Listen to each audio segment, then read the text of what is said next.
propose de rattaquer donc, pour la 3e table ronde les copropriétés dans leur ville. Quel rôle pour les collectivités locales ? Les copropriétés représentent en effet un tiers des logements français et une large part du bâti et des espaces des villes, et particulièrement des villes-centres. Si les copropriétés ont été longtemps rattachées au ministère de la Justice et considérées comme des affaires privées, en pratique, leurs façades ornent les rues, leurs commerces sont en pied d'immeuble, leurs habitants y vivent et y votent. Pour autant, les collectivités locales ont très peu en fait, de discours sur leur intervention sur les copropriétés. Voilà, la question que va poser cette table ronde, c'est quel rôle les collectivités locales jouent-elles et peuvent-elles jouer vis-à-vis du parc privé ordinaire que sont les copropriétés qui composent leur territoire. Donc cette table ronde sera animée par Géraldine Chalancon, directrice opérationnelle d'Espacité. Les équipes de recherche qui vont vous présenter aujourd'hui, pour Centre-Ville de la Reconstruction, Lionel Pringent et Kevin Chenel, et qui vont nous rejoindre imminemment, Franziska Barnissen pour l'équipe qui a travaillé sur le métier de syndic, et Benjamin Leclerc qui fera un bref contrepoint sur l'équipe qui a travaillé sur les syndics bénévoles. Et enfin, Florence Tardieu, qui est responsable du service qualité du parc existant à la métropole de Lyon, ouvrira le débat.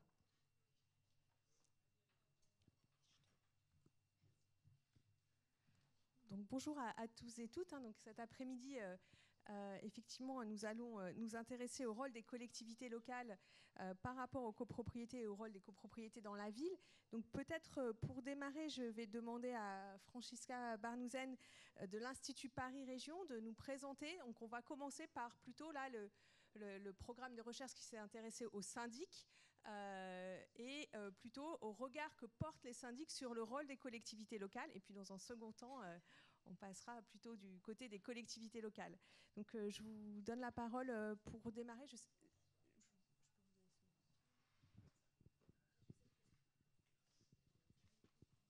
ne sais pas si... Ah si, ça a l'air de fonctionner, super.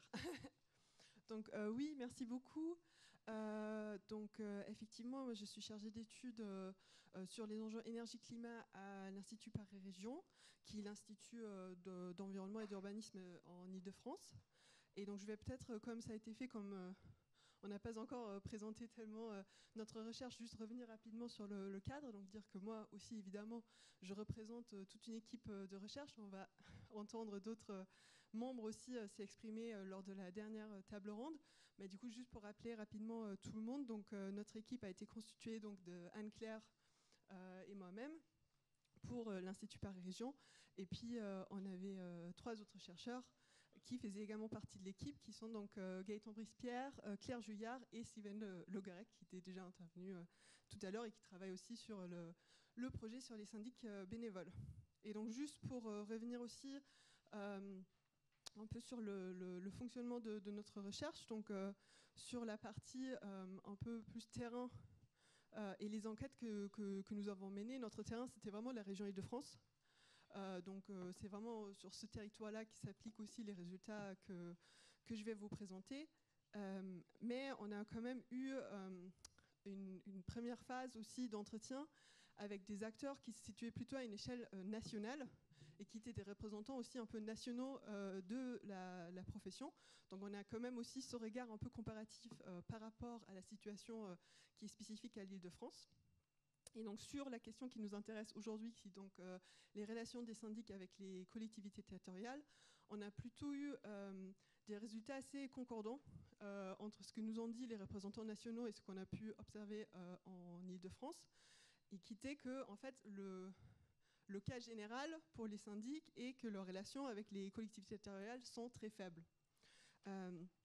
Effectivement, les collectivités et puis même les acteurs publics de manière un peu générale sont assez peu identifiés comme des interlocuteurs par les syndics. Et donc pour citer notamment un gestionnaire qu'on a pu interroger qui nous dit pour un immeuble classique, vous êtes rarement confronté à l'autorité publique. Donc ça, c'est un peu le constat de départ dont on est parti. Et par contre, en creusant un peu plus, et notamment du coup en allant plus loin dans l'enquête de terrain qu'on a fait en Ile-de-France, on a vu qu'il y avait quand même des situations où c'était pas tout à fait aussi simple.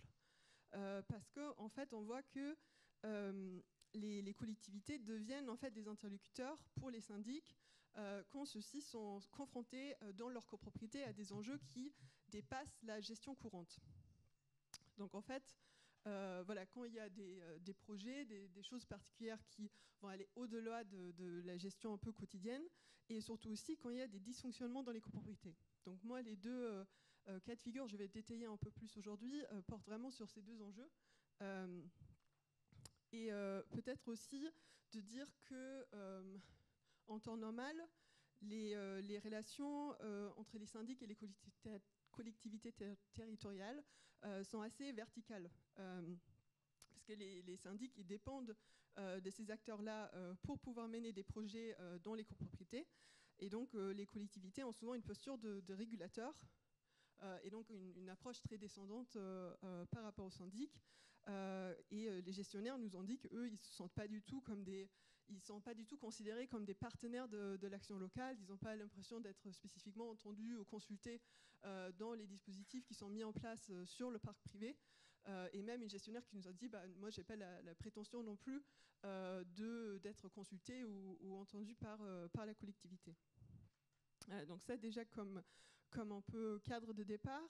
Un dernier point sur un peu cette introduction, de dire que l'échelon territorial principal qui est cité par les syndics, c'est la commune. Donc ils font très peu référence à d'autres échelons territoriaux, alors qu'en Ile-de-France, par exemple, il y a beaucoup d'intercommunalités qui portent aussi des politiques sur les copropriétés ou d'aide à la rénovation énergétique, et pour autant, elles ne sont jamais citées. C'est vraiment la commune et donc la mairie qui est l'interlocuteur public principal pour les syndics. Alors, donc, comme je l'ai dit, dès qu'on n'est plus dans un cadre de gestion courante, c'est là où il y a des relations avec les collectivités territoriales qui peuvent se développer. Et donc, surtout quand les syndics ils accompagnent des projets importants de travaux, et notamment le cas de la rénovation énergétique, qui est un peu l'exemple qu'on a étudié plus spécifiquement. Et donc déjà, il y a évidemment un aspect réglementaire.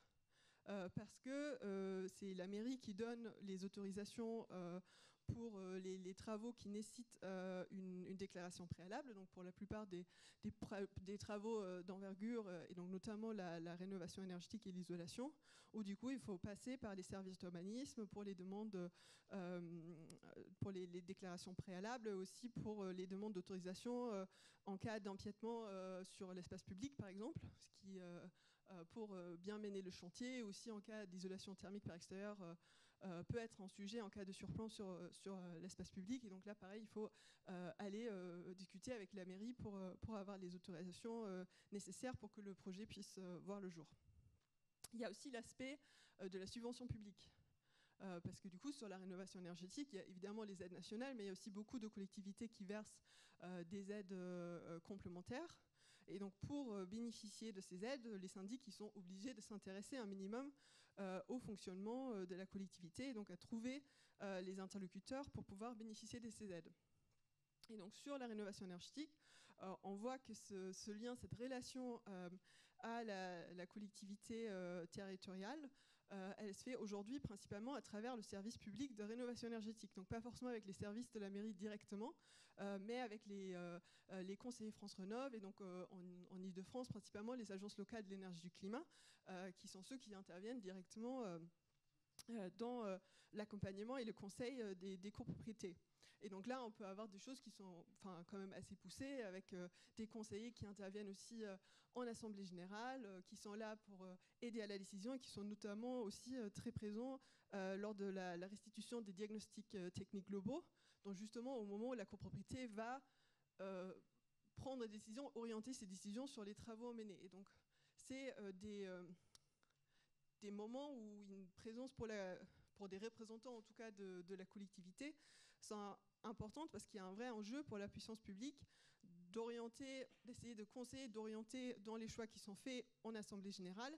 Et donc d'amener la copropriété sur un projet qui est le plus compatible possible avec les objectifs politiques et stratégiques qu'elle poursuit. Et donc notamment, on peut faire le lien sur la ville de Paris, où on a parlé avec beaucoup de syndics, avec son plan climat, et donc cette volonté d'aller chercher les copropriétés, de les amener vers des rénovations assez ambitieuses. Un autre point qu'on voit, c'est que les collectivités et surtout les élus s'intéressent surtout aux grandes copropriétés. Donc je pense qu'il y a quelqu'un qui a dit lors des précédentes tables rondes les villes dans la ville. Donc effectivement, ces copropriétés qui représentent plusieurs centaines de lots, qui sont vraiment des enjeux structurants à l'échelle du quartier. On nous a aussi parlé, les syndics nous ont parlé de bouts de ville. Et donc en Ile-de-France, on peut par exemple s'imaginer tout ce qui sont les très grandes copropriétés qu'on trouve dans certaines villes nouvelles, comme Pontoise, Argenteuil, je peux en citer d'autres.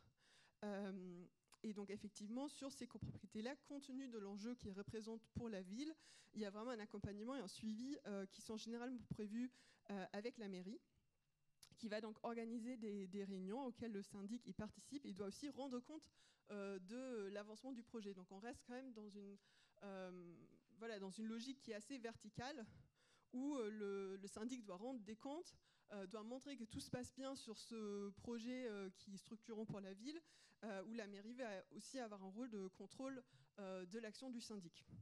Donc ça, c'est vraiment la manière aussi dont les syndics nous ont présenté ces relations. Et donc par contre, ce qui est intéressant en conclusion peut-être un peu de ce premier niveau de relation, dans le cadre des travaux d'envergure, c'est qu'en général, les syndics ils sont assez d'accord pour dire qu'une fois que ces relations avec la mairie sont établies, ça crée vraiment une sorte de déclic, où du coup ils ont un ou plusieurs interlocuteurs qui sont clairement identifiés, et donc ça leur permet de faciliter en fait par la suite d'autres projets sur d'autres copropriétés qui sont situées sur le même territoire, et de globalement avoir une communication plus fluide. Par contre, ce qui reste une difficulté, c'est souvent justement de ne pas avoir cette entrée unique, parce qu'il n'y a pas forcément un pôle ou des responsables vraiment copropriétés dans l'ensemble des collectivités. Et donc souvent, les syndics se retrouvent à devoir communiquer avec des interlocuteurs assez divers, issus de différents services, qui parfois fonctionnent de manière assez cloisonnée. Donc d'aller voir la voirie d'un côté, l'urbanisme, l'habitat en fonction des problèmes que vont rencontrer la copropriété.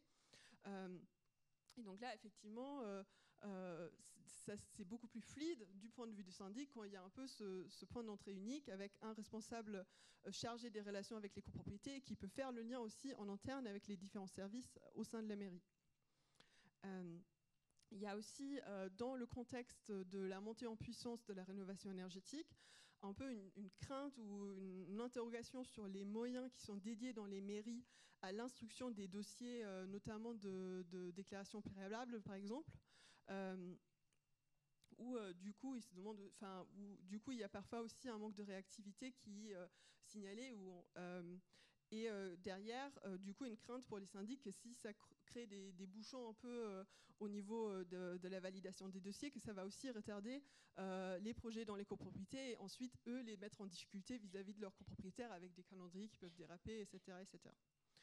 Donc ça, c'est une crainte. Et enfin, il y a un dernier aspect qui est assez important dans la rénovation énergétique, notamment en Ile-de-France, où on a beaucoup de bâtis qui sont soumis aux avis des architectes de bâtiments de France, sur le rôle aussi que peut avoir les mairies pour appuyer en fait et venir en aide à la copropriété, pour justement soutenir un dossier auprès des ABF et jouer là aussi un rôle de médiateur entre la copropriété et les ABF, et d'éviter que le projet se trouve bloqué, essayer de trouver un compromis qui puisse convenir à tout le monde.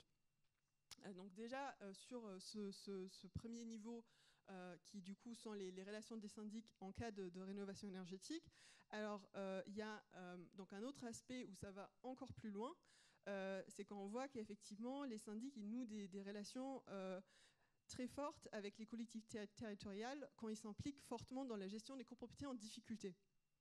Et donc quand ils interviennent dans des copropriétés qui sont sous dispositifs publics, et d'ailleurs que ce soit des dispositifs qui peuvent être des dispositifs de prévention comme les POPAC, ou des dispositifs vraiment de redressement comme des plans de sauvegarde.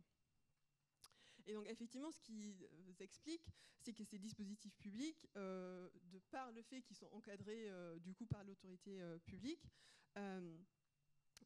ouvre des espaces de dialogue et aussi de concertation avec les syndics, où il y a des réunions de suivi qui réunissent tous les parties prenantes du projet, donc des élus de la collectivité, les agents aussi de la mairie, mais aussi l'opérateur ANA, les intervenants techniques, les ingénieurs, et donc le syndic qui interagit aussi avec l'ensemble de ces acteurs-là. Et donc, ça permet donc d'avoir encore une fois des interlocuteurs bien identifiés au sein des collectivités et donc d'avoir des relations qui vont se poursuivre au-delà de ce seul cas précis d'une copropriété sous dispositif public, mais qui permet en fait plus facilement à se tenir au courant des projets qui sont en cours ou à venir aussi sur les copropriétés que le syndic gère par ailleurs, parce que ça aussi c'est un résultat important de notre recherche, c'est cet aspect un peu local, territorial aussi des portefeuilles des syndics. C'est-à-dire les syndics, globalement, ils vont avoir des copropriétés qui gèrent dans un périmètre assez proche, de par la manière dont ils se développent leur portefeuille, avec l'importance aussi du bouche à oreille, qui va faire qu'une copropriété, des voisins ils vont se recommander un syndic, et finalement le syndic il va se retrouver à avoir plusieurs copropriétés dans la même rue, dans le même quartier ou dans la même ville. Et donc c'est aussi pour ça que pour la collectivité derrière, de mettre la main entre guillemets sur un syndic, ça peut aussi ensuite la faciliter dans la connaissance des autres immeubles et des projets qui sont en place. Et donc aussi de savoir ce qui se passe dans les copropriétés qui ne sont pas sous dispositif public, et donc d'être informé en fait dès l'émergence des premiers problèmes dans une copropriété, et donc de faciliter aussi cette optique un peu de prévention et de ne pas intervenir uniquement quand les problèmes en fait sont déjà établis.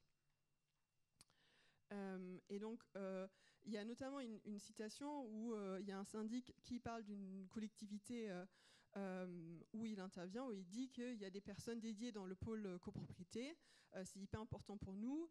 On a tendance à dire que les copropriétés c'est de l'ordre du privé, mais finalement la mairie intervient beaucoup, et pour nous c'est un soutien important.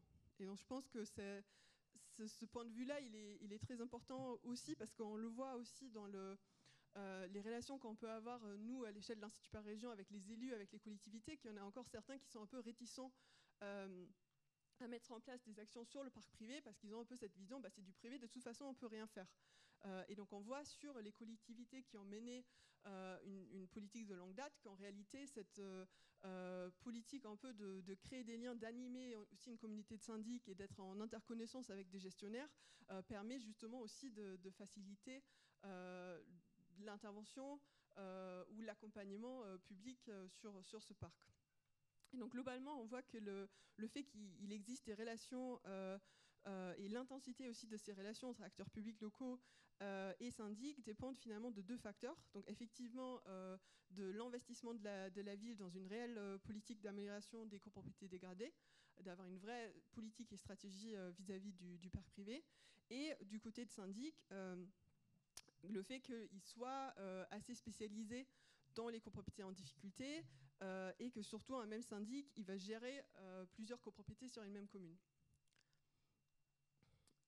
Et donc effectivement on voit qu'il y a des syndics qui nous parlent, vraiment la différence qui identifient très bien en fait les communes qui ont historiquement une bonne connaissance et une politique d'accompagnement de leur parc de copropriété, versus des villes qui, dans les politiques, étaient tournées historiquement plus sur le parc social, qui du coup ont une assez faible connaissance de leur parc de copropriété, qui ne sont pas forcément intéressés aux syndics qui sont présents sur leur territoire, mais qui aujourd'hui, dans le contexte, que ce soit via la vente HLM ou juste les changements aussi dans les choix politiques de développement du territoire, avec donc l'arrivée de beaucoup de nouvelles copropriétés, se voient confrontés à ce sujet de la copropriété et ce sujet de la copropriété en difficulté, et qui n'ont pas du tout cet historique, ces outils et ces relations aussi avec les syndics qui leur permettent de traiter ou d'intervenir sur ce sujet. Et que du coup, les syndics aussi le sentent, qu'il y a vraiment des différences en termes de relations qu'ils ont pu construire en fonction de ces choix politiques.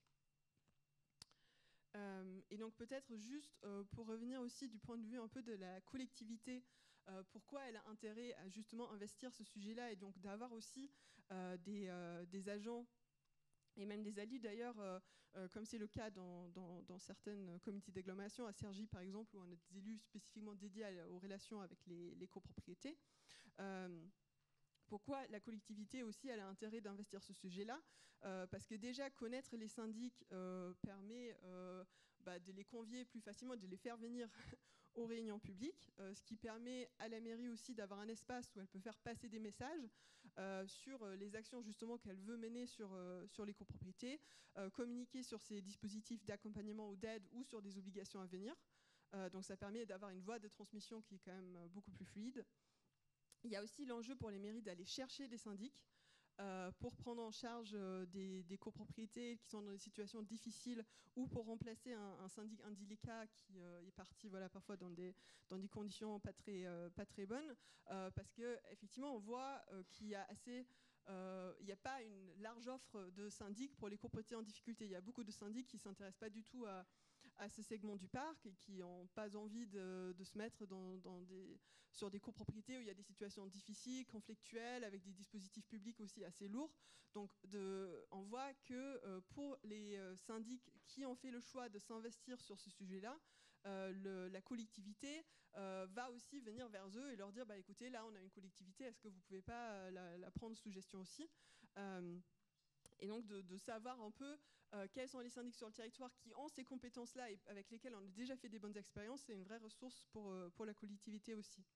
Et enfin, les collectivités ont aussi un rôle à jouer pour faire remonter au niveau national, à travers les élus notamment, des enjeux et des difficultés à pousser ou à traiter en fait dans la réglementation ou dans les dispositifs nationaux sur le pacte de copropriété. Donc de pointer par exemple aussi les limites de la réglementation actuelle ou des dispositifs et d'essayer de développer des dispositifs d'aide encore plus adaptés.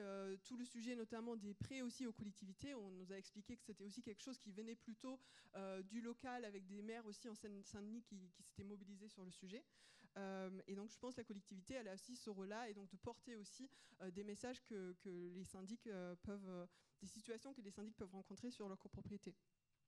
Donc voilà un peu les résultats que je voulais vous partager. Peut-être juste dire qu'effectivement pour nous, ça nous semble dommage pour les collectivités de se priver de cette connaissance que ont quand même beaucoup de syndics de leurs immeubles et de tous ces enjeux-là et pour lesquels c'est très difficile pour la collectivité d'avoir ces informations autrement qu'en passant par les gestionnaires. Merci beaucoup pour ces résultats, puisque c'est vrai que les politiques locales sont quand même, sur ce sujet-là, vous l'avez dit, été un sujet de réticence et sont quand même finalement relativement récentes, même si elles le sont plus ou moins selon les territoires. Et avoir ces résultats de recherche c'est particulièrement intéressant parce qu'en plus, il n'y a pour le coup vraiment pas de travaux de recherche sur cet angle. Donc on pourra ensuite avoir un échange et le regard de la métropole de Lyon. Mais je vais peut-être d'abord donner la parole à l'équipe donc copropriété à l'œuvre dans les centres-villes reconstruits. Donc c'est un projet de recherche qui a déjà apporté quelques focus ce matin. Et donc là, on va vraiment s'intéresser justement au rôle des collectivités locales et dans la mesure où les copropriétés sont, comme vous le dites, un objet urbain, et donc comment les copropriétés participent à fabriquer la ville au travers des deux exemples de Saint-Nazaire et Brest. Tout à fait. Merci de m'avoir donné la parole. Alors, effectivement, peut-être commencer par resituer un peu la recherche, mais à l'aune effectivement de la question qui nous anime là sur cette table ronde, à savoir effectivement le rôle des collectivités locales. Donc, concernant effectivement le rôle de ces collectivités, nous, on s'est vraiment intéressé au ressort en fait d'une coopération entre copropriétaires et collectivités dans la régénération de copropriétés donc ordinaires qu'ont pu notamment décrire mes collègues ce matin, au sein donc de ces centres-villes reconstruits de Saint-Nazaire et de Brest qui portent effectivement un certain nombre d'enjeux spécifiques. Donc l'idée c'était de se demander effectivement d'une part comment les collectivités peuvent se saisir de l'objet copropriété, faire des copropriétaires des partenaires de ces politiques, et puis d'interroger effectivement dans le même temps le rôle en fait d'acteurs urbains que peuvent jouer ces copropriétaires à partir effectivement d'une démarche d'enquête qu'on a pu mener vraiment au plus près des acteurs. À Saint-Nazaire comme à Brest, notre démarche elle nous a plutôt amené à analyser on va dire deux politiques urbaines récentes, mais qui s'inscrivent pleinement dans une trajectoire longue de prise de conscience de ces problématiques. et de construction plus largement, hein, d'une action publique sur ces centres-villes reconstruits sur lesquels reviendront mes collègues par la suite.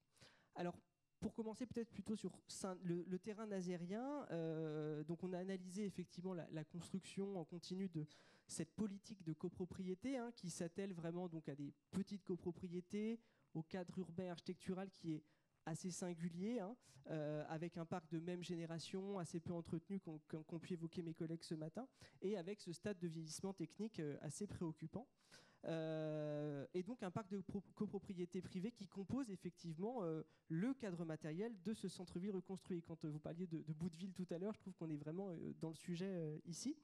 Donc on a observé l'action d'une collectivité qui compose depuis, alors on va dire plus de 10 ans, une politique des copropriétés qui est assez originale, avec plusieurs séquences qui s'articulent entre elles, et qui nous a amené en fait à caractériser une maturation, on pourrait dire, de cette politique des copropriétés sur le territoire.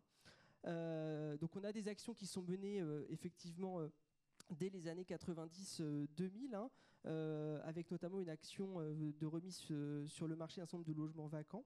Et puis, nous, on a plutôt analysé voilà, ces 10-15 dernières années là, de la mise en œuvre de cette politique des copros, avec plutôt une première phase de diagnostic, de compréhension de ce phénomène, de désaffection notamment résidentielle du centre-ville reconstruit et des fragilités du parc, hein. Donc là plutôt à l'orée des années, on va dire 2013-2014, qui avait mené à déjà des premières actions de sensibilisation et de prévention en lien avec un premier POPAC, à laquelle a succédé une phase expérimentale 2016-2020, 4 ans, pendant laquelle la collectivité va déployer 2 appels à projets pour la rénovation des copropriétés, d'un ensemble donc de copropriétés, avec donc une quarantaine de copropriétés mobilisées sur cette période, en lien avec un opérateur et un bureau d'études, mais dans une perspective très ancrée autour de la rénovation énergétique. À partir de 2021, qui est la période sur laquelle on a enquêté la plus récemment, la collectivité engage dans la continuité de cette politique un deuxième POPAC et une OPA copropriété dégradée cœur de ville, avec des actions de prévention et de redressement d'une vingtaine de copropriétés. Donc une OPA qui est plutôt là sur la fin, 2021-2026, avec un recentrement assez notoire sur les copropriétés fragiles. Donc ce qui est intéressant, c'est bien sûr de lire finalement cette trajectoire au long cours, et c'est là-dessus sans doute que je vais essayer d'insister, c'est-à-dire la nécessité d'une connaissance, d'une compréhension fine et de la mise en œuvre d'un certain nombre d'actions qui se construisent en fait dans la durée. Alors un premier rôle effectivement des collectivités qui peut être souligné et assez complémentaire à ce qui a pu être évoqué aussi au préalable, c'est bien sûr celle de la connaissance, la compréhension en fait assez fine, hein, des copropriétés et des enjeux spécifiques liés au tissu local effectivement. Donc à Saint-Nazaire, cette connaissance, elle s'inscrit, donc je le disais, depuis la prise de conscience des années 90, avec diverses études, diverses notamment observatoires mis en œuvre. On a notamment un observatoire ORCOP avec des fiches multicritères qui se sont développées, avec des remontées de copropriétaires assez nombreuses, et puis une implication forte qui s'accentue des différents services de la ville, et notamment du service hygiène, en fait, dans le renseignement, la connaissance un peu de ces copropriétés, jusqu'à entrevoir récemment, durant notre enquête en 2022, la possibilité d'intégrer de nouveaux jeux de données relatifs, par exemple, aux autorisations d'urbanisme, pour suivre, en fait, l'historique aussi des travaux sur le long terme. Cette connaissance, alors assez fine, elle s'adosse aussi à une organisation qui est assez ancienne, assez structurée à la Carène, donc qui est l'agglomération de Saint-Nazaire, qui, nous semble-t-il, favorise en fait le développement de savoir et de savoir-faire, hein, et qui permet en fait, dans le courant de l'action, un certain nombre d'ajustements au plus près des spécificités de ce parc de copropriétés et surtout de leurs copropriétaires. Je vais y revenir. Alors c'est bien sûr un ensemble d'outils de pilotage, comité de pilotage, comité technique régulier, où on a pu observer effectivement comment les acteurs tiraient parti en fait des expériences précédentes, hein, pour ajuster les stratégies d'accompagnement. Je pense notamment à ce qu'on a pu observer sur un travail mené en flux entrant permanent, donc c'est-à-dire que parmi les 20 copropriétés initialement ciblées dans le volet redressement de l'OPA, eh bien, assez vite est venue en fait l'idée de pouvoir en intégrer de manière un peu continue, en se disant que certains n'iront pas au bout du dispositif et que donc il y avait des places utiles à libérer pour d'autres copropriétés et à accompagner jusqu'au bout du temps du programme. Ou encore de chercher là à pallier à une carence de l'offre de gestion professionnelle en syndic qu'on a pu évoquer tout à l'heure pour des petites copros en formalisant une convention avec un syndic professionnel rattaché à un groupe immobilier à mission sociale via donc un système de conventionnement, je le disais. Cette continuité, c'est aussi celle de la stabilité d'une équipe technique, d'une présence continue auprès des copropriétaires, hein, avec ces fameux ateliers de formation qu'on évoquait, qui favorisent aussi une reconnaissance de ces équipes auprès des copropriétaires et donc qui nouent une confiance. Et puis dans le même temps, on a le développement continu de cette politique qui permet aujourd'hui de s'appuyer, et c'est ce que vous évoquiez un petit peu tout à l'heure, sur des rénovations qui sont déjà effectives hein, et qui sont notamment issues des premiers appels à projets que j'évoquais tout à l'heure, avec des témoignages de copropriétaires pionniers qui sont remobilisés et qui visent surtout à mobiliser des copropriétaires candidats potentiels donc, à la rénovation de leur immeuble, à l'occasion par exemple de semaines de visite Réno Copro qu'on a pu observer à l'automne 2022. Mobiliser des copropriétaires, puisque oui, c'est indispensable pour la régénération du cadre matériel de ce centre-ville reconstruit, et ce d'autant plus que effectivement on a pu aussi en dire plusieurs mots ce matin, mais que l'entrée en rénovation de petites copropriétés fragilisées mais non dégradées implique d'agir assez différemment et notamment au plus près de ces copropriétaires qui deviennent maîtres d'ouvrage non professionnels dans une logique effectivement partenariale.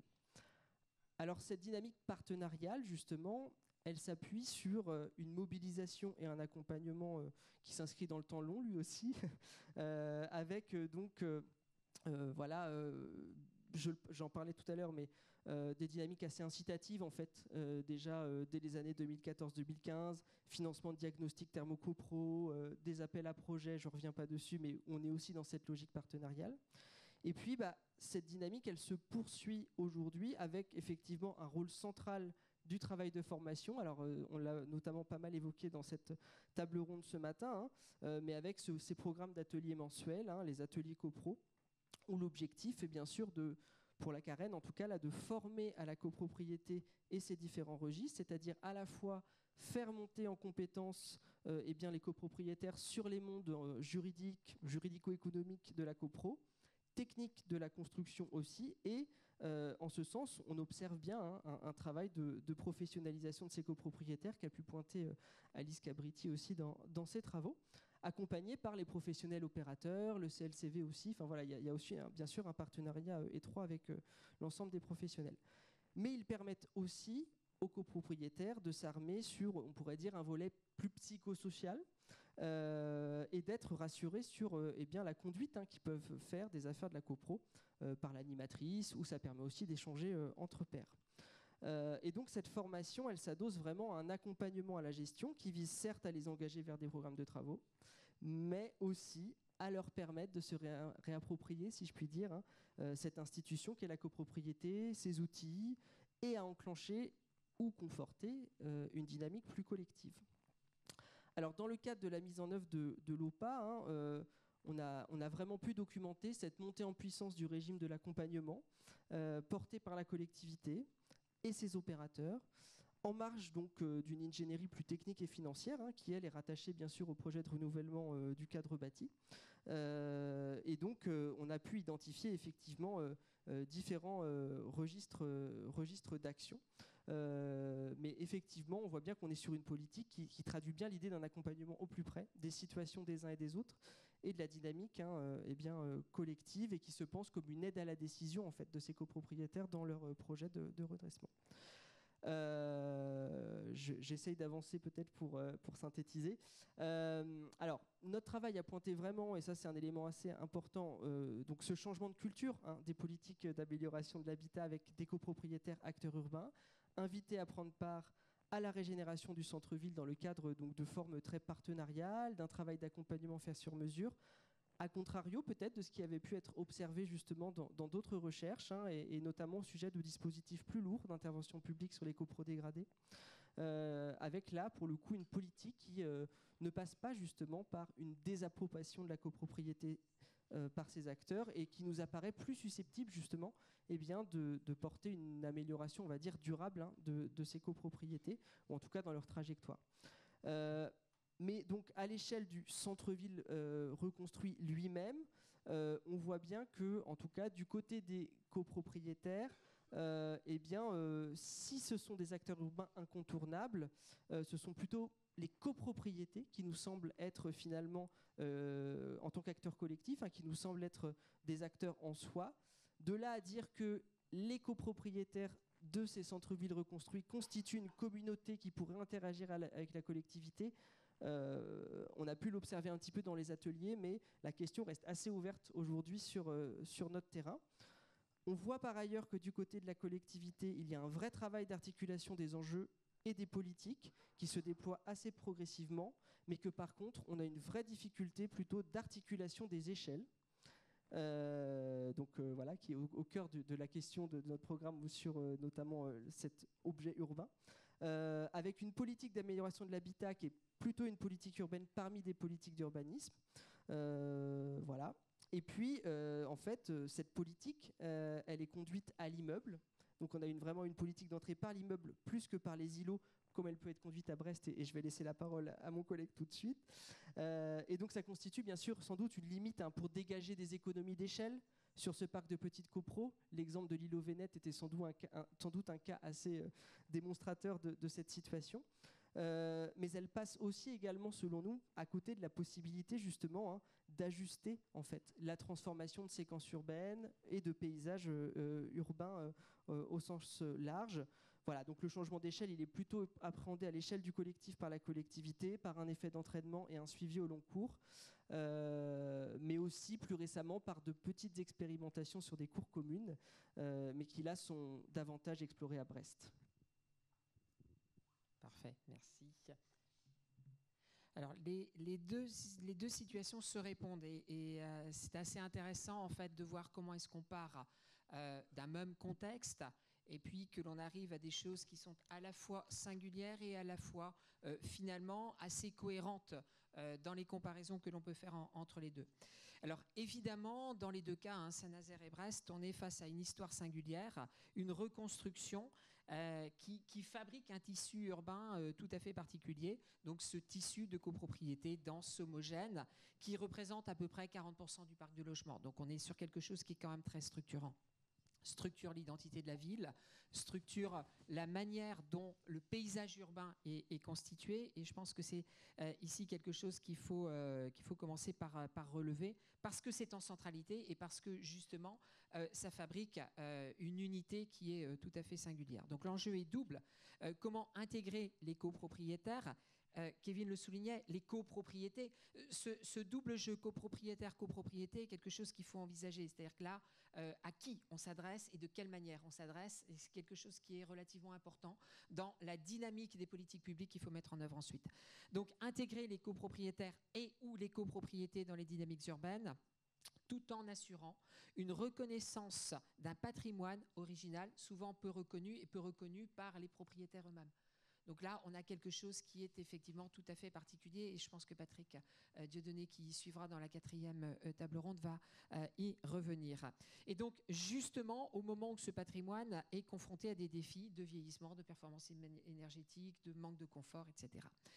Je vais juste citer rapidement l'introduction de l'étude de la DEPA qui sert en fait de point d'entrée sur ce secteur reconstruit et qui, donc, d'une certaine manière, résume un peu la problématique. Je cite, ouvrez les guillemets, l'évolution de ce cœur de ville peut se penser globalement parce qu'il a été pensé d'un seul tenant lors de sa reconstruction. Son évolution impliquera un chantier massif de remise à niveau puisque l'ensemble du parc urbain est donc synchronisé depuis cette reconstruction. La qualification de l'espace centre-ville échappe aux outils d'intervention usuellement mobilisés par la métropole.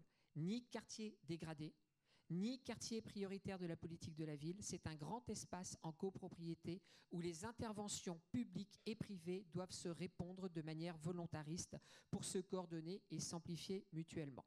Ça, c'est l'introduction de l'étude diagnostique sur l'ensemble du site reconstruit en mars 2023. Mais on pourrait reprendre exactement la même chose, les mêmes propos, dès la fin des années 1980, dès les années 1990, dès les années 2000, dès les années 2010. C'est-à-dire que c'est quelque chose qui est une prise de conscience très ancienne sur le territoire. Donc, ville reconstruite, copropriété particulière, ce contexte-là fabrique en fait des défis communs. La gestion d'un parc immobilier de copropriété qui, au-delà de leurs différences, présente des caractéristiques communes, une typologie constructive cohérente, un vieillissement similaire et donc un décalage du confort qui va effectivement croissant également.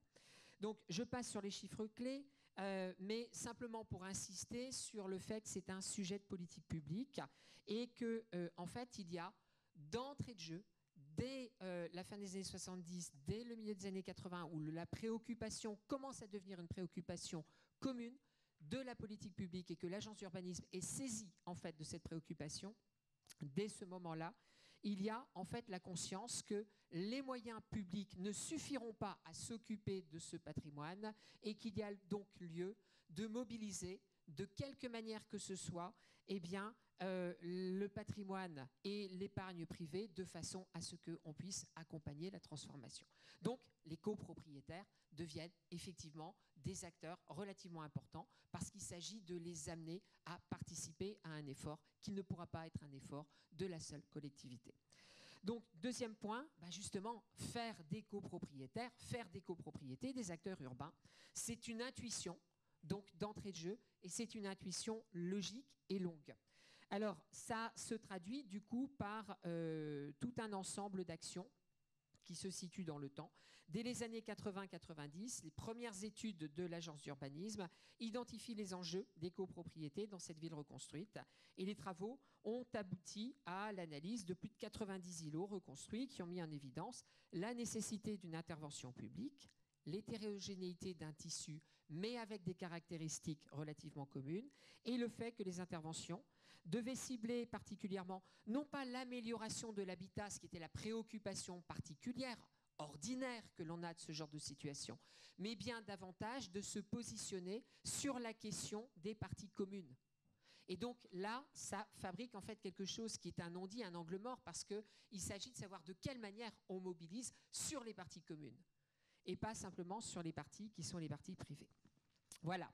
Donc, ça se traduit par différentes tentatives, modalités d'action, objectif d'essayer de mobiliser l'ANAD, d'essayer de mobiliser les opérations ordinaires donc dans ce cadre particulier. C'est d'autant plus difficile que ce ne sont pas encore des copropriétés dégradées, donc ça ne rentre pas dans le cadre habituel, CF, l'introduction de tout à l'heure. Et donc, ça se traduit aussi par la prise de conscience que ce n'est pas une problématique à proprement parler brestoise, mais que c'est une problématique qui est commune aux villes reconstruites, d'où la création en 2013 donc, d'un club Prisme, qui est un club qui est une plateforme d'échange de réflexion entre les acteurs privés, justement sur ces enjeux. Donc, devenu association, eh bien, ce club essaye de tisser des liens et de sensibiliser les acteurs locaux à ces problématiques de copropriété. Et donc, en 2024, les journées du club se tenaient à Brest et avaient pour thème la reconstruction, mémoire et transmission écologique d'un patrimoine bâti. On recommence. Donc, observatoire des copropriétés en 2014. Brest Métropole se dote de cet observatoire qui est un outil central à la fois pour comprendre les enjeux, pour orienter l'action publique, pour collecter des données. Et ces données sont plurielles. C'est à la fois des caractéristiques techniques, sociales, financières des copropriétés, de façon à classer les immeubles selon leur état potentiel de copropriété dégradée. Attention, là, il va falloir regarder. À copropriété en très bon état. Merci, continuez comme ça. Donc, on ne donne pas une note, mais en tout cas, ça permet de voir venir. Croiser les données avec d'autres informations sur l'insalubrité, sur la participation au programme de rénovation, etc. Et puis, évidemment, ça permet d'avoir un suivi au fil du temps. Alors, aujourd'hui, donc, initiative d'un projet qui est spécifiquement sur donc, ce secteur reconstruit, le projet Siamorphose, qui donc est un projet lauréat d'un appel à manifestation d'intérêt, France 2030, démonstrateur de la ville durable. Et donc là, en fait, il s'agit de saisir l'opportunité de cet appel pour organiser, pour plutôt trouver les moyens d'un financement étatique qui permet d'abonder des initiatives qui donc étaient déjà donc posées. Et on va s'intéresser ici aux 80 hectares donc, du secteur et on va essayer progressivement de poser un diagnostic pour réduire en fait la possibilité de cette étude à une possibilité de mise en action comme étant en fait une sorte de laboratoire. Démonstrateur, c'est le mot.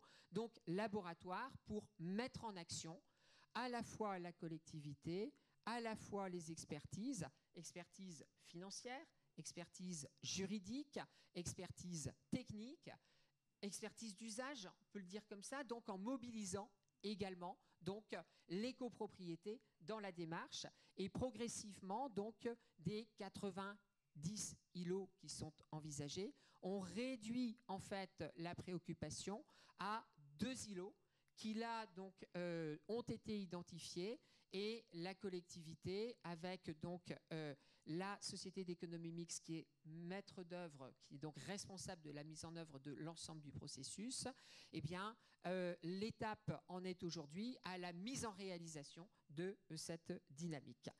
Voilà, donc copropriété donc, au cœur d'une politique de l'habitat, donc vous l'aurez compris, c'est une trajectoire relativement longue. Alors, je vais juste conclure ici au niveau donc, de quelques points d'entrée. Qu'en est-il donc de tout ceci? Eh bien, du côté donc, des copropriétaires, il s'agit de savoir de quelle manière on les monte en compétences, en faisant des acteurs urbains incontournables et en mobilisant, non pas les copropriétaires en tant que tels, mais les copropriétés en tant qu'unité juridique en capacité d'action. Du côté de la collectivité, eh bien, ça rentre pleinement dans le cadre d'une politique d'amélioration de l'habitat bien identifiée et engagée, mais pas seulement à l'échelle de l'habitat, mais bien davantage à l'échelle de l'îlot, l'intérieur de l'îlot, mais aussi l'extérieur et donc avec une politique urbaine qui est posée. Et c'est une politique donc qui envisage effectivement de pouvoir rentrer dans la planification en général pour modifier les ressources privées. Et puis, je vais terminer en disant que là, en fait, on a une succession de sortes d'opportunités qui sont saisies pour essayer d'accompagner une situation que l'on connaît, mais que les outils de politique publique n'ont pas forcément permis d'accompagner. Et donc, on voit des collectivités qui essayent d'avoir un maximum d'agilité pour rentrer dans les cadres et pour que, en rentrant dans les cadres, on puisse disposer des ressources pour mettre en œuvre cette initiative, cette intuition qui est posée par ailleurs.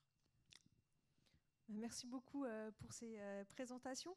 Alors maintenant, nous allons aller voir du côté de la métropole de Lyon, donc effectivement dans un contexte très différent, puisqu'il ne s'agit pas d'une ville de votre association sur les villes reconstruites, mais avec aussi des enjeux de revitalisation des centres anciens, notamment dans certaines communes de la métropole.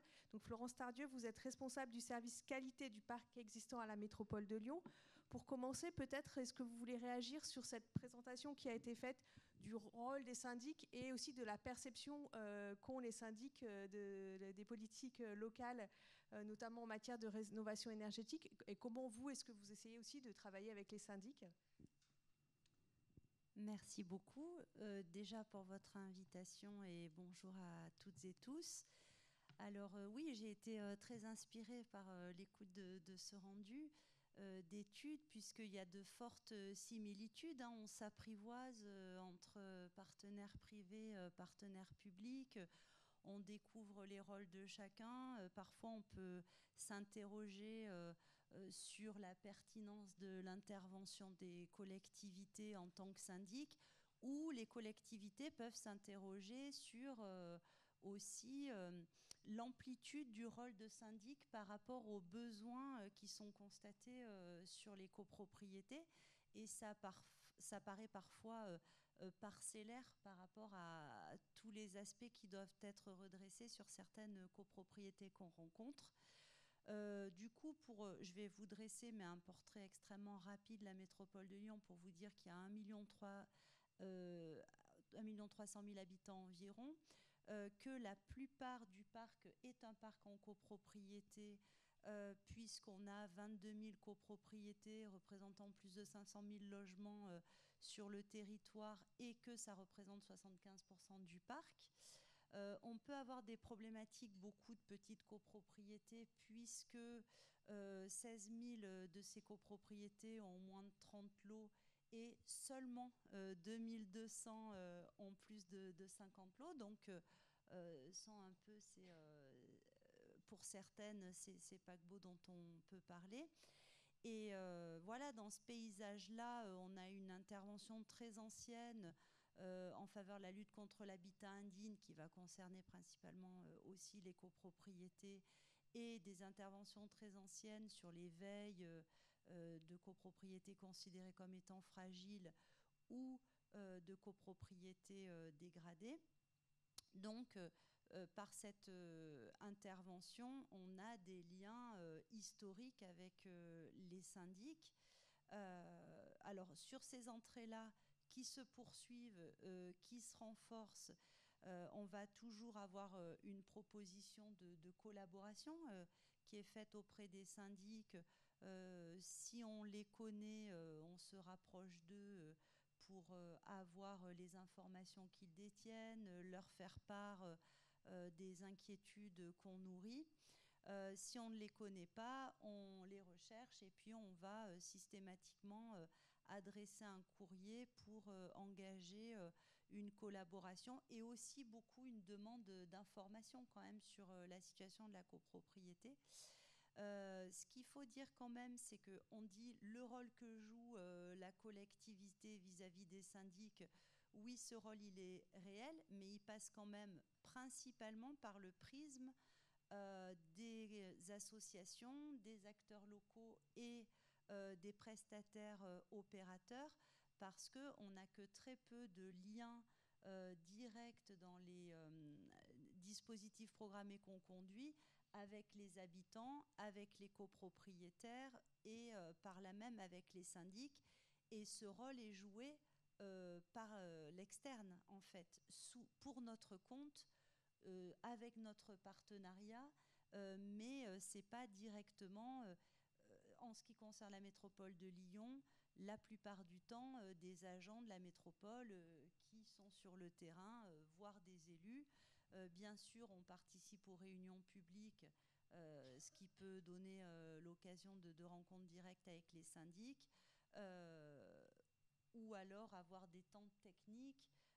Les habitants peuvent être conviés non seulement à ces temps de réunion publique avec leurs syndics, mais aussi à l'occasion des commissions de plan de sauvegarde quand on a des dispositifs lourds sur les copropriétés. Mais voilà, il faut savoir que ça passe quand même beaucoup par le prisme des opérateurs et des partenaires. Du coup, on a aussi une relation avec les syndics en termes de gouvernance, plutôt sur les réseaux de représentants de syndics. Merci. Les réseaux de représentants de syndics qui vont nous demander des rencontres ou à qui nous allons proposer des rencontres à rythme régulier pour exposer les enjeux de nos politiques publiques, plus ou moins acceptés d'ailleurs, parce que les représentants syndics sont souvent aussi les gestionnaires de biens immobiliers. Donc selon les politiques publiques qu'on choisit de conduire, les relations sont plus ou moins simples.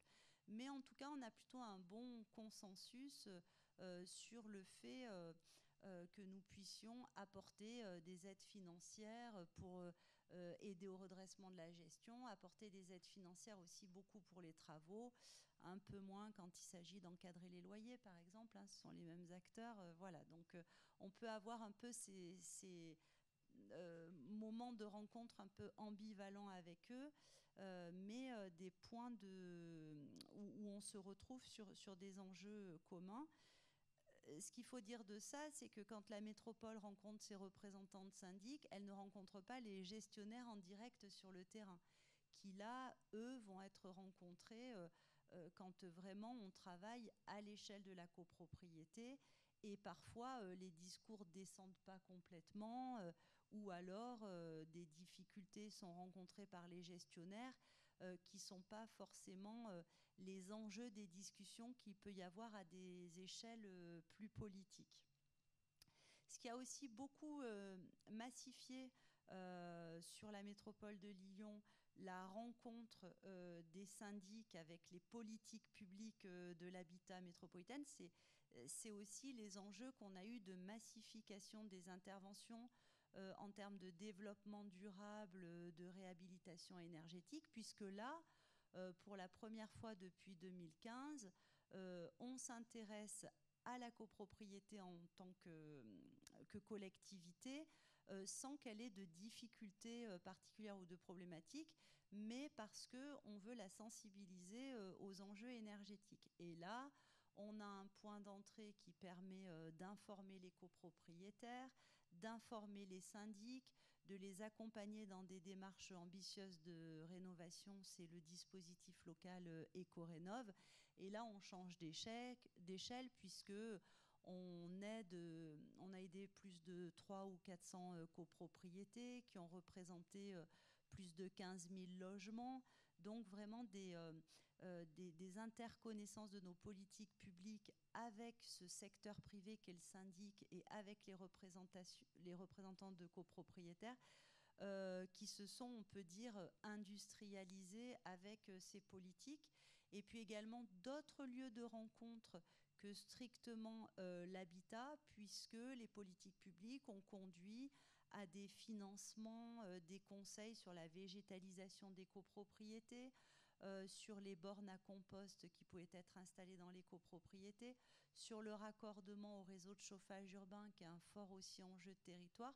Donc on voit en définitive que le lien avec la copropriété pour une collectivité telle que la métropole de Lyon, il devient quotidien pour mettre en œuvre concrètement à l'échelle des copropriétés ces différentes politiques publiques.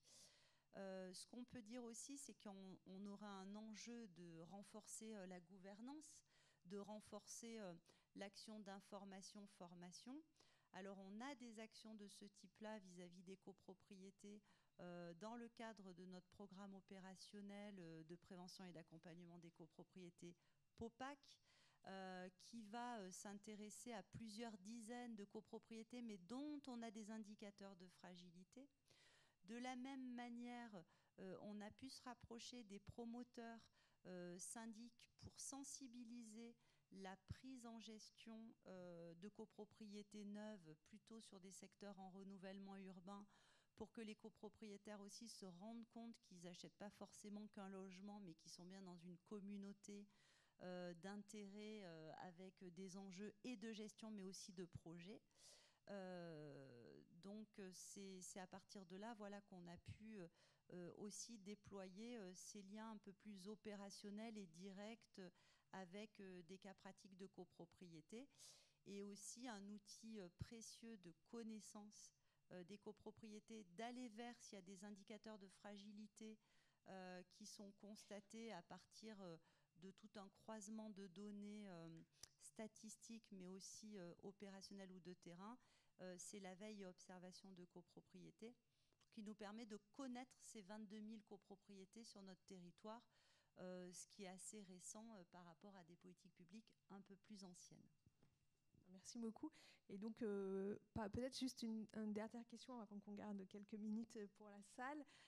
Par rapport à cette question des échelles, de l'intervention à l'échelle de la copropriété et éventuellement à l'échelle plus d'un quartier, est-ce que ça aussi c'est quelque chose que vous essayez progressivement d'intégrer? Enfin, vous le faites dans les copro neuves finalement. Est-ce que aussi sur l'intervention sur l'existant, vous avez aussi une approche plus à l'échelle du quartier, dans les centres-villes, peut-être ailleurs qu'à Lyon d'ailleurs, mais... Alors on peut en effet, puisque sur les 58 communes qui composent la métropole de Lyon, on a 2 grandes villes que sont Lyon et Villeurbanne, mais d'autres centres-bourgs plus ou moins tendus en termes de foncier, occupés par des habitants qui peuvent avoir des contraintes financières plus ou moins importantes. Et c'est vrai qu'on a repéré des secteurs en centre ancien plutôt de type centre-bourg, qui nécessitent des interventions renforcées, qu'on conduit ou qu'on s'apprête à conduire avec des dispositifs toujours encadrés par l'ANA. On est également délégataire de type 3 pour contribuer à mettre en place ces politiques publiques. Et effectivement, là, l'enjeu, ça va être l'aller vers les habitants, s'intéresser aussi à la dimension aménagement, commerce de bâti copropriété, avoir des actions incitatives de redressement, mais aussi des actions qui peuvent être plus coercitives vis-à-vis des copropriétés, vis-à-vis des syndics aussi, quand le redressement n'est pas possible de manière incitative parce que les difficultés de gestion sont trop importantes ou l'habitat trop dégradé.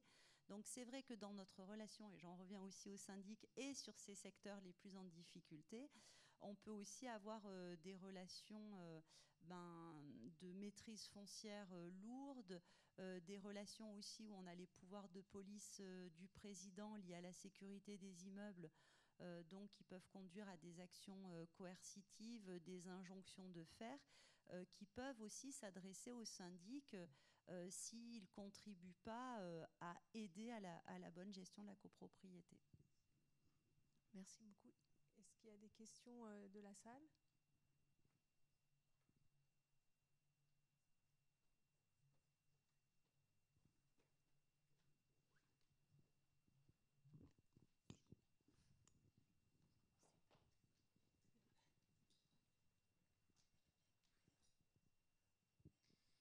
Bonjour, je suis Julien Vazieux, je suis directeur de l'habitat à la mairie de Noisy-le-Sec en Seine-Saint-Denis. J'avais plein de questions en vrai à vous poser parce que les échanges étaient très foisonnants et en fait on voit qu'à chaque collectivité où sont les prismes et les entrées qu'on prend, en fait on a autant de réponses qu'on a de territoires et aussi qu'on a de portage au niveau technique et au niveau service. Je vais juste commencer par un témoignage avant de poser une seule question parmi toutes celles que j'ai en tête. Donc sur ma collectivité, c'est 46 000 habitants, c'est à peu près 20 000 logements. Les élus, la copropriété, ils y pipent que dalle, ça ne les intéressait pas, jusqu'à temps qu'on sorte des données brutes en disant en fait il y a plus de logements en copropriété que de logements dans le parc social. Et là ça interroge, pourquoi on en fait tant dans le parc social et qu'on ne fait rien sur les copropriétés? Mais qu'est-ce que vous faites, monsieur Vazieux? Il faut absolument creuser. Bon, voilà. Et en fait, sur mon parcours professionnel, en fait, je suis passé sur d'autres communes et en fait, on avait systématiquement la même problématique. Donc, c'est à chaque fois des communes de banlieue en région parisienne, ce qui montre qu'en fait, c'est effectivement un champ de politique publique qui est hors champ, on considère, mais je ne reviens pas sur ce que tout le monde a dit depuis ce matin, qui ne fait pas vraiment sens en termes de service public ou en tant qu'intervention de la sphère publique sur quelque chose qui est une affaire purement privée. Là, ce que je retiens de tout ce que vous avez dit, c'est que finalement, on a des choses qui, quand on déroule le fil, sont plutôt consensuelles, mais qui sont plutôt portées par des techniciens. Et moi, la question que j'ai, c'est quel est le portage politique que vous avez dans chacune de vos collectivités pour faire? Est-ce que, comme c'est des politiques qui s'inscrivent depuis déjà un petit moment dans le temps en termes de praticité, est-ce que les alternances politiques éventuelles ont mis un peu à mal une certaine dynamique des actions que vous réalisez au niveau service, ou est-ce que finalement c'est quelque chose qui est complètement intégré dans le logiciel des élus locaux et que finalement il faut y aller? Et question subsidiaire, c'est quoi la bonne recette pour motiver les élus? Vous voulez oui, puis peut-être après on fera témoigner Brest et Saint-Nazaire aussi, mais allez-y, commencez peut-être Madame Tardieu. Oui, du coup, on a quand même un consensus. Les bords politiques ont pu évoluer à la métropole, qui était auparavant communauté urbaine et conseil général. Hein, on a fusionné entre les deux, mais c'est vrai que la politique vis-à-vis des copropriétés est ancienne.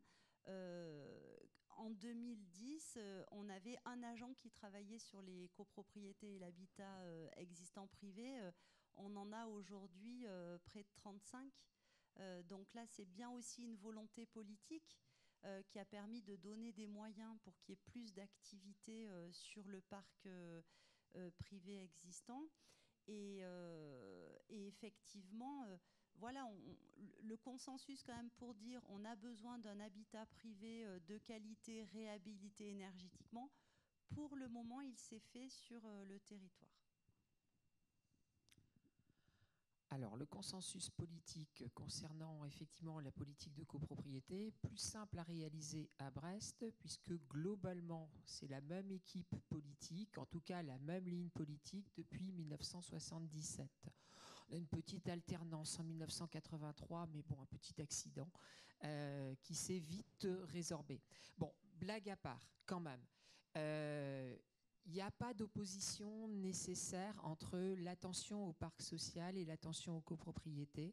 Et la dynamique politique qui a porté en fait cette attention aux copropriétés a été portée par un élu en particulier, Jean-Pierre Caroff, qui par ailleurs a mené l'essentiel de sa carrière politique en s'occupant du parc social et en étant président donc de l'association, de l'organisme des offices HLM national.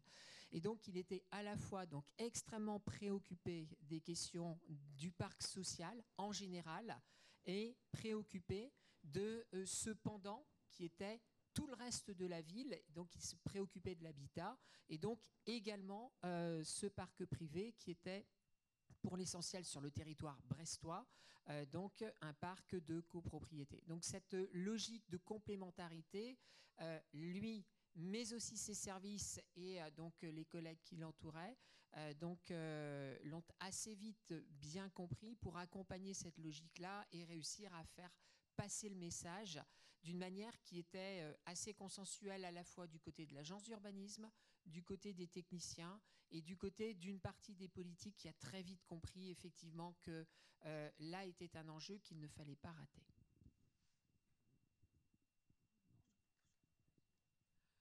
Peut-être juste pour compléter sur... non, tu vas enchaîner, Eva, tu me dis. Sur le cas en Ile-de-France, où je dirais peut-être au-delà d'une question ni de couleur, ni de continuité politique, je dirais qu'il y a des communes, des collectivités qui ont très tôt développé une politique vis-à-vis des copropriétés, parce qu'aussi, ces communes-là n'avaient pas tellement le choix, parce qu'on a des copropriétés très en grande difficulté, un peu très emblématiques en Ile-de-France sur certaines communes, qui font l'objet d'un redressement public depuis des années, parfois presque des décennies.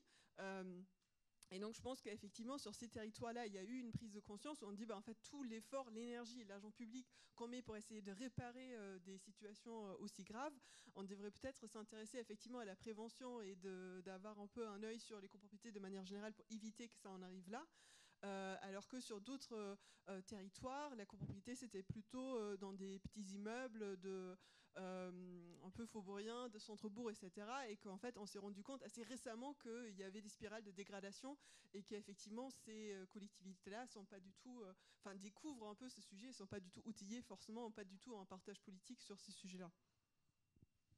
Merci beaucoup. Alors je vois qu'on a déjà largement dépassé le temps, donc merci à tous les intervenants et puis on va conclure pour cette table ronde.